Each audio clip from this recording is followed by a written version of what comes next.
Hello guys, mambo, karibuni tena katika channel yangu. Leo nitaonyesha namna kutengeneza chapati za mayai ama Rolex.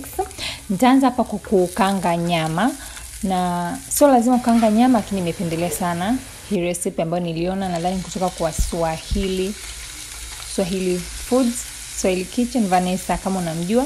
Yes, that's her. Baada hapo nitakanga kitunguu, baada hapo nikaeka na vipande vya nyama ya kuku, then nikaweka na kitunguu saumu pamoja na ukwaju kidogo. Then nitanyunyizia chumvi kiasi, then utaendelea kuzikaanga hizi nyama mpaka pale zitakapokuwa za brown. Baada hapo utakuwa umesaga nyanya, nimesaga nyanya moja pamoja na tomato paste kijiko kimoja cha chakula nichanganya kwenye hiyo nyanya. Wakati wa kusaga nitaweka, then nitachanganya vizuri, utaacha sasa iive vizuri na ikauke yani. Then utaweka hoho. Nilikuwa sina hoho za kijani, lakini nilikuwa na hizi za rangi. Lakini kama una za kijani na carrot unaweza ukatumia, ukaweka ukatua, then ukaiacha pembeni ipoe. Utakuwa tayari umeshaandaa, umeshasukuma donge lako la chapati. Ama pia kama umenunua chapati kutoka sehemu, unaweza unatumia chapati ambazo umenunua. Sio lazima uwe umepika chapati kuanzia mwanzo kufanya recipe hii. Sawa? Okay. Tuendelee. Utasukuma chapati vizuri kama hivyo mnavyoona hapa, na chapati 3. Kwa hiyo nitasukuma vizuri, then nitaanza kuchoma. Okay? Nitaonyesha by the way hapa nitaonyesha namna ya kuchoma chapati 3 kwa pamoja kama mnavyoona hapo.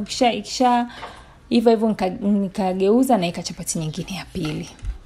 Baada hapo nikigeuza tena hapo juu nitaweka hiyo ya 3. Then nitakuwa nageuza hivyo. Okay? Tayari nikishageuza upande huu nikakisha kila chapati imepata moto, then nitaanza kuchoma na mafuta. Na usitumie mafuta mengi sana kwa sababu bado tutaweka na mayai. Okay? Baada hapo chapati zako zitakuwa tayari kwa pamoja kama hivyo. Unavyoziona zimeiva vizuri zote, zimeiva vizuri upande wote. Then utachukua yai, utamwaga kwenye ile frying pan, utaisafisha vizuri.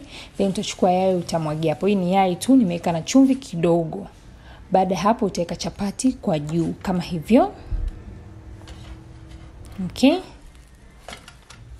Ikishakauka vizuri hivyo utaihamisha, utaweka kwenye sahani. Utafanya hivyo hivyo kwa chapati zingine. Baada hapo nitachukua ule mchanganyiko sasa wa nyama, ule nilokaanga, utaweka kwa hapo juu kama hivyo. Then utaviringita. Rahisi. Hii inaweza ikawa ni breakfast, ikawa ni lunch, ikawa ni dinner, wewe tu. Okay?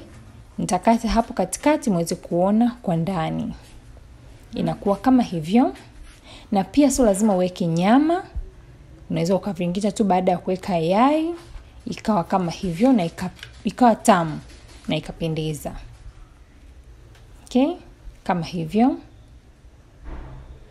Ni simple. Kwa hiyo asanteni sana kwa kuangalia video hii. Kama umeipenda tafadhali usisahau kulike. By the way, kama umeipenda, usisahau kulike. Kama kawaida mimi na wewe tutakutana tena wiki ijayo ama siku nyingine. Bye bye.